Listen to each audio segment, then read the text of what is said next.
من الشیطان الرجیم بسم اللہ الرحمن الرحیم الذین یتبعون الرسول النبی الامی۔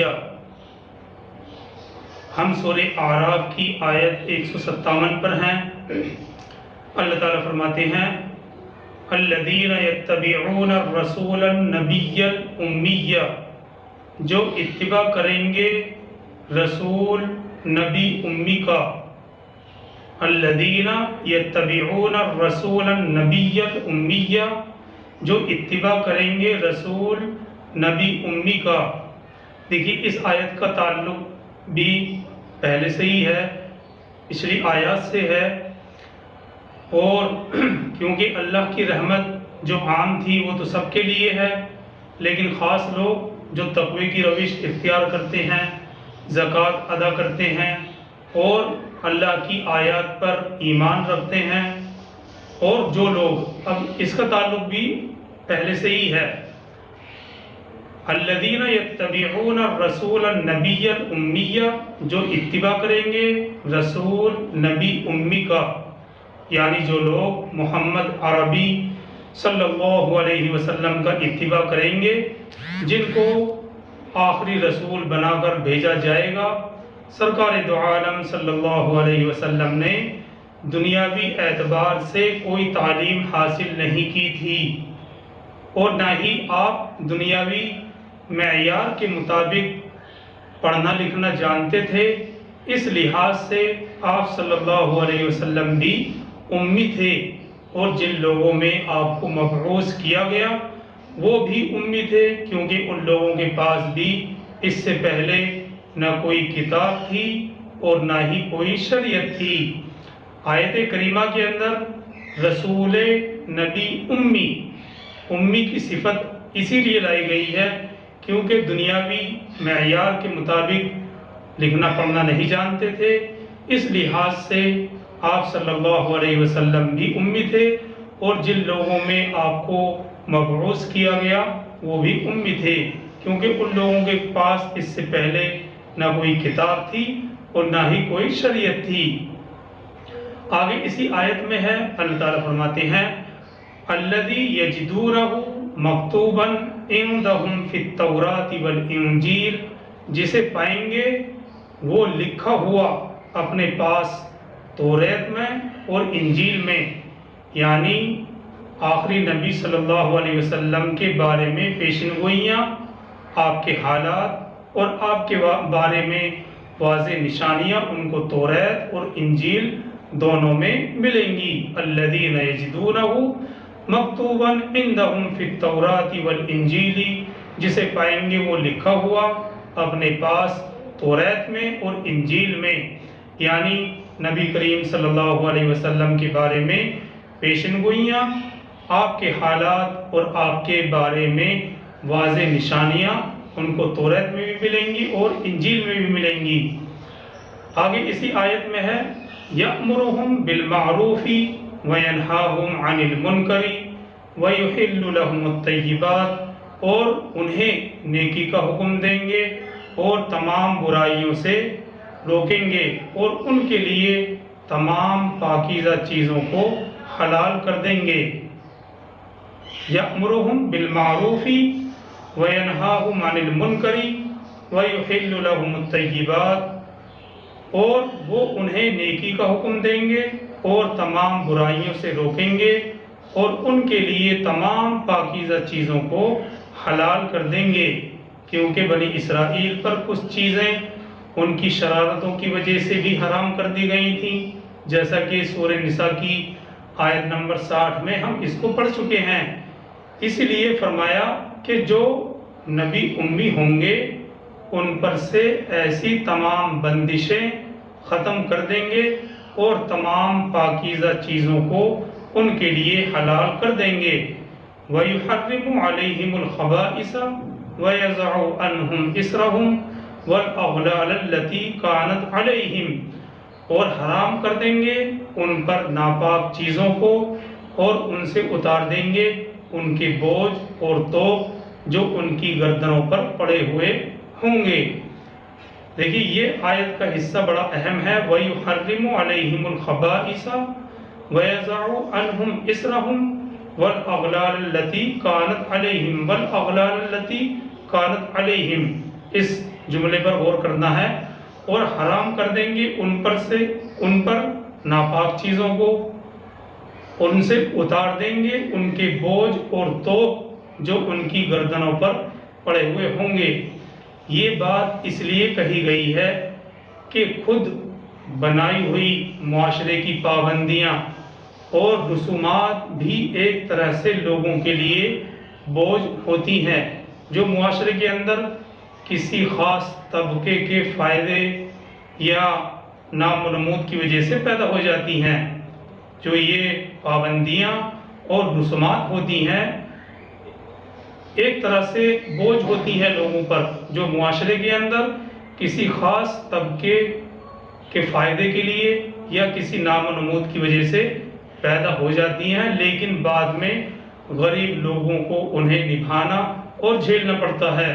اور آخرکار پھر ایک ایسا وقت آتا ہے جب ان کی وجہ سے ایک عام آدمی کی زندگی انتہائی مشکل ہو کر رہ جاتی ہے۔ اور اس کے علاوہ معاشرے کی بلند سطح پر بھی بڑی بڑی رسمیں جنم لے لیتی ہیں، جس کے بوجھ کے نیچے عام لوگ بری طرح سے پس جاتے ہیں۔ تو اس آیت کریمہ کے اندر گویا کہ ایک بشارت بھی ہے، ایک خوشخبری بھی دی جا رہی ہے کہ جو نبی آخر الزماں آئیں گے اور انسانیت کو غلط رسموں اور خود بنائے ہوئے اعتقاد سے وہ نجات دلا کر عدل اور انصاف کا نظام قائم کریں گے، کہ جو نبی آخر الزماں آئیں گے وہ انسانیت کو غلط رسموں اور خود بنائے ہوئے اعتقاد سے نجات دلا کر ایک عدل اور انصاف والا نظام قائم کریں گے۔ اس کے بعد اگلے الفاظ میں حضور صلی اللہ علیہ وسلم کے ساتھ تعلق کی شرائط ذکر کی گئی ہیں، جن میں ہر شرط پر غور کرنے کی ضرورت ہے۔ وہ شرائط کیا ہیں؟ جو اگلے الفاظ ہیں ان کے اندر حضور صلی اللہ علیہ وسلم کے ساتھ تعلق کی شرائط ذکر کی گئی ہیں، جن میں سے ہر شرط پر غور کرنے کی ضرورت ہے۔ فَالَّذِينَ آمَنُوا بِهِ، تو جو لوگ آپ صلی اللہ علیہ وسلم پر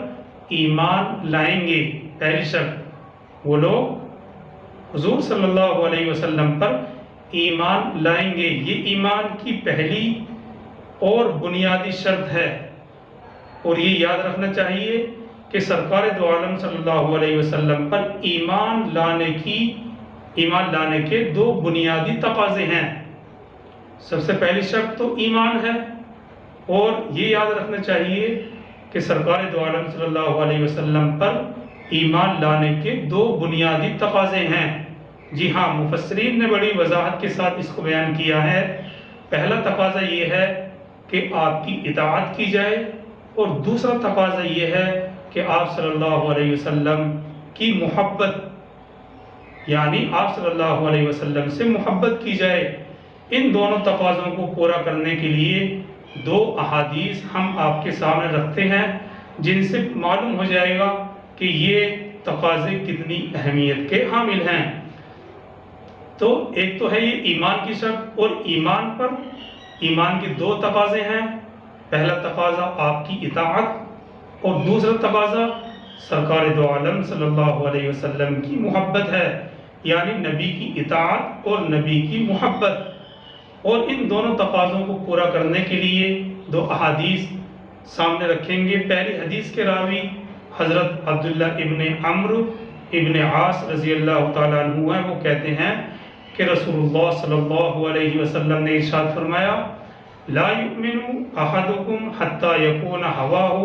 تبعا لما جئت بہ، تم میں سے کوئی شخص مومن نہیں ہے جب تک کہ اس کی خواہش نفس اس چیز کے تابع نہ ہو جائے جو میں لے کر آیا ہوں۔ تم میں سے کوئی شخص بھی اس وقت تک مومن نہیں ہے جب تک کہ اس کی خواہش نفس اس چیز کے تابع نہ ہو جائے جو میں لے کر آیا ہوں، یعنی جو احکام اور شریعت حضور صلی اللہ علیہ وسلم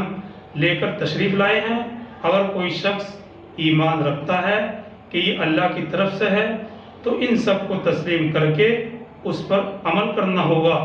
تو یہ کس قدر ذمہ داری اس حدیث سے معلوم ہوتی ہے ایمان لانے کے بعد۔ اور دوسری حدیث متفق علیہ ہے، متفق علیہ کہتے ہیں اس حدیث کو جو بخاری اور مسلم دونوں میں ہو، اور اس کے راوی حضرت انس ابن مالک رضی اللہ تعالیٰ عنہ ہیں۔ وہ روایت کرتے ہیں کہ رسول اللہ صلی اللہ علیہ وسلم نے ارشاد فرمایا، لا یؤمن احدکم حتی اکون احب الیہ من والدہ وولدہ والناس اجمعین، تم میں سے کوئی شخص مومن نہیں ہو سکتا جب تک کہ میں اسے محبوب تر نہ ہو جاؤں اس کے باپ بیٹے اور تمام انسانوں سے۔ جی حدیث کے الفاظ ہیں، لا یؤمن احدکم حتی اکون احب الیہ من والدہ وولدہ والناس اجمعین، تم میں سے کوئی شخص مومن نہیں ہو سکتا جب تک کہ میں اسے محبوب تر نہ ہو جاؤں اس کے بیٹے اور تمام انسانوں سے، اس کے باپ بیٹے اور تمام انسانوں سے۔ چنانچہ یہ دونوں تقاضے پورے نہیں ہوں گے تو آپ پر ایمان، جب یہ دونوں تقاضے پورے ہو جائیں گے یعنی اطاعت اور محبت دونوں کے دونوں، جب یہ دونوں تقاضے پورے ہوں گے تو آپ پر ایمان کا دعویٰ ایک حقیقت بن جائے گا۔ ان دونوں حدیثوں سے ایمان کے دو تقاضے سامنے آئے، یعنی انتہائی درجے میں آپ صلی اللہ علیہ وسلم کی اتباع اور اطاعت، اور انتہائی درجے میں آپ سے محبت اور آپ کی تعظیم۔ یہ دو تقاضے ہیں، انتہائی درجے میں آپ کی اتباع اور انتہائی درجے میں آپ سے محبت۔ یہ دونوں تقاضے پورے ہوں گے تو ایمان کا دعویٰ حقیقت بن کر سامنے آئے گا، اور ایمان کی حلاوت کو وہ خود اپنے دل کے اندر محسوس کرے گا۔ آیت کے اگلے الفاظ ہیں وَعَزَّرُوهُ وَنَصَرُوهُ، اور وہ لوگ آپ کی تعظیم کریں گے اور آپ کی مدد کریں گے۔ دیکھیے یہ دونوں تقاضے یعنی اطاعت اور محبت پورے ہوں گے تو اس کے لازمی نتیجے کے طور پر دلوں میں رسول اللہ صلی اللہ علیہ وسلم کی تعظیم پیدا ہوگی اور آپ کی عظمت دلوں پر راج کرے گی۔ پھر جب اور جہاں رسول اللہ صلی اللہ علیہ وسلم کا نام سنائی دے گا، بے ساختہ زبان سے درود اور سلام جاری ہونا شروع ہو جائے گا، بے ساختہ زبان پر درود اور سلام آ جائے گا، اور آپ صلی اللہ علیہ وسلم کی حدیث سامنے آنے پر منطق دلائل کا سہارا چھوڑ کر انسان سر تسلیم خم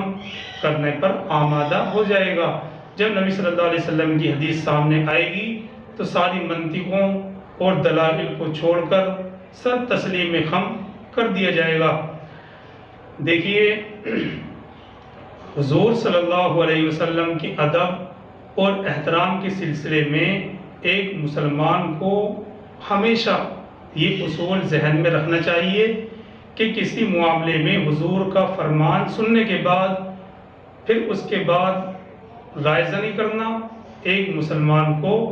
زیب نہیں دیتا ہے۔ مثال کے طور پر کہیں کسی مسئلے پر بحث ہو رہی ہو، دونوں طرف دلائل کو دلائل کاٹ رہے ہوں، اور ایسے موقع پر ہر شخص کہہ دے کہ رسول اللہ صلی اللہ علیہ وسلم نے اس ضمن میں یہ ارشاد فرمایا ہے، تو حدیث کے سنتے ہی فوراً بحث ختم ہو جانی چاہیے، زبانیں بند ہو جانی چاہیے۔ بعد میں تحقیق کی جا سکتی ہے اور بعد میں تحقیق کرنا بھی چاہیے کہ آپ سے منسوب کر کے جو فرمان جو حدیث سنائی جا رہی ہے وہ در حقیقت حدیث ہے بھی یا نہیں، اور حدیث بھی ہے تو روایت کے اعتبار سے اس کا کیا مقام اور کیا مرتبہ ہے۔ بہرحال حدیث سن کر وقتی طور پر فوراً چپ ہو جانا اور سر تسلیم خم کر دینا آپ کے ادب کے تقاضوں میں سے ایک اہم اور بنیادی تقاضا ہے۔ دیکھیے آیت کریمہ کے اندر ایک لفظ لایا گیا ہے وَنَصَرُوهُ، اس لفظ پر تھوڑا غور کرتے ہیں، اور یہ لفظ بڑا اہم ہے اس لیے کہ اس کے ترجمے سے ہی معلوم ہو رہا ہے وَنَصَرُوهُ، اور ان کی مدد کریں گے، یعنی نبی صلی اللہ علیہ وسلم کی مدد کریں گے۔ اب دیکھیے جہاں تک حضور کی مدد کا تعلق ہے تو اس ضمن میں یہ بات، یہ نقطہ بہت اہم ہے کہ نبی اکرم صلی اللہ علیہ وسلم کو کس کام میں مدد درکار ہے، یعنی کس کام میں مدد کی ضرورت ہے۔ جہاں تک حضور صلی اللہ علیہ وسلم کی مدد کرنے کا تعلق ہے تو اس ضمن میں یہ نقطہ بہت اہم ہے کہ نبی اکرم صلی اللہ علیہ وسلم کو کس کام میں مدد درکار ہے۔ آپ کو اپنے کسی ذاتی کام کے لیے مدد نہیں چاہیے، اور اسی طرح سے آپ نے اپنی کوئی ذاتی سلطنت اور حکومت بھی قائم نہیں کی جس کے قیام اور استحکام کے لیے آپ کو کسی کی مدد کی ضرورت پڑے، اور آپ کی کوئی ذاتی جاگیر اور جائیداد بھی نہیں جس کو سنبھالنے کے لیے آپ کو کسی کی مدد کی ضرورت ہوتی۔ دراصل حقیقت میں بات یہ ہے کہ آپ کو اس مشن کی تکمیل کے لیے مدد چاہیے تھی جس کے لیے آپ صلی اللہ علیہ وسلم مبعوث ہوئے تھے، اور وہ تھا غلبہ حق اور اقامت دین کا مشن۔ وہ کیا ہے؟ غلبہ حق اور اقامت دین کا مشن۔ هو الذي ارسل رسوله بالهدى ودين الحق ليظهره على الدين كله، یہ مقصد ہے سرکار دو عالم صلی اللہ علیہ وسلم کے دنیا میں مبعوث ہونے کا۔ سورہ صف میں ہم اس کو پڑھیں گے۔ جی ہاں، دین حق کے غلبے کے لیے کی جانے والی جدوجہد میں آپ صلی اللہ علیہ وسلم کو مددگاروں کی ضرورت تھی، اور اسی لیے آپ صلی اللہ علیہ وسلم کی طرف سے من انصاری الی اللہ کا اعلان یہ عام تھا کہ مجھے اللہ کا دین غالب کرنا ہے، یہ میرا فرض منصبی ہے، تو کون ہے جو اس کام میں میرا ہاتھ بٹائے اور میرا مددگار بنے۔ چنانچہ آپ صلی اللہ علیہ وسلم نے اپنی محنت اور اپنی کوشش اور صحابہ کی قربانیوں اور اللہ کی نصرت سے پورے جزیرہ نما عرب میں دین کو غالب کر کے اپنے اس مشن کو مکمل کر دیا۔ آپ کے بعد کچھ عرصے تک دین غالب رہا، لیکن پھر مغلوب ہو گیا، اور گویا کہ آج تک مغلوب ہی ہے۔ آج دنیا میں کہیں بھی دین غالب نہیں ہے، اسی لیے اب دین کو ساری دنیا میں غالب کرنا اور پھیلانا حضور صلی اللہ علیہ وسلم کی امت کی ذمہ داری ہے، اور اس ذمہ داری کی وجہ سے آپ کا مشن اور آپ کا مقصد آج بھی زندہ ہے۔ گویا کہ نصروہ جو لفظ آیت میں لایا گیا ہے، نصروہ کا میدان آج بھی کھلا ہوا ہے۔ آج بھی سرکار دو عالم صلی اللہ علیہ وسلم کو ہماری مدد کی ضرورت ہے، اور یہ ایسے ہی ہے جیسے کہا گیا ہے قرآن میں، یا ایھا الذین آمنوا کونوا انصار اللہ، اے ایمان والو تم ہو جاؤ اللہ کے مددگار۔ یہ بھی سورہ صف پارہ نمبر 28 کی ہی آیت ہے، یا ایھا الذین آمنوا کونوا انصار اللہ، اے ایمان والو تم ہو جاؤ مددگار اللہ کے۔ اس قرآنی حکم میں حضور صلی اللہ علیہ وسلم کے اس مشن کی مدد کی طرف اشارہ ہے، اور یہ حکم آج بھی ہمیں پکار رہا ہے، آج بھی ہمیں آوازیں دے رہا ہے کہ آؤ حضور صلی اللہ علیہ وسلم کے مشن کو زندہ کرو۔ آگے اسی آیت 157 کے الفاظ ہیں وَاتَّبَعُوا النُّورَ الَّذِي أُنزِلَ مَعَهُ، اور پیروی کریں گے اس نور کی جو آپ کے ساتھ نازل کیا جائے گا۔ وَاتَّبَعُوا النُّورَ الَّذِي أُنزِلَ مَعَهُ، یعنی جن لوگوں پر اللہ کی خاص رحمت ہوگی وہ کون لوگ ہوں گے؟ وہ لوگ ہوں گے وَاتَّبَعُوا النُّورَ الَّذِي أُنزِلَ مَعَهُ، اور پیروی کریں گے اس نور کی جو آپ کے ساتھ نازل کیا جائے گا۔ آیت کے اس جملے میں اسی مشن کو پورا کرنے کا ایک راستہ بتلایا گیا ہے، یعنی دین کے غلبے کی تکمیل قرآن کے ذریعے سے ہی ہوگی۔ جی ہاں، یہ اس مشن کو پورا کرنے کا ایک راستہ بتلایا گیا ہے، یعنی دین کے غلبے کی تکمیل قرآن کے ذریعے سے ہی ہوگی۔ اور اس حوالے سے تذکیر بالقرآن، تبشیر بالقرآن، تبلیغ بالقرآن، انذار بالقرآن وغیرہ اصطلاحات معروف اور مشہور ہیں، یعنی یہ سارے کام قرآن کے ذریعے سے ہی ہوں گے۔ قرآن کی تلاوت سے لوگوں کے دلوں کی صفائی کی جائے اور قرآن کا پیغام سنا کر انہیں جہالت کے اندھیروں سے ہدایت کی طرف لایا جائے۔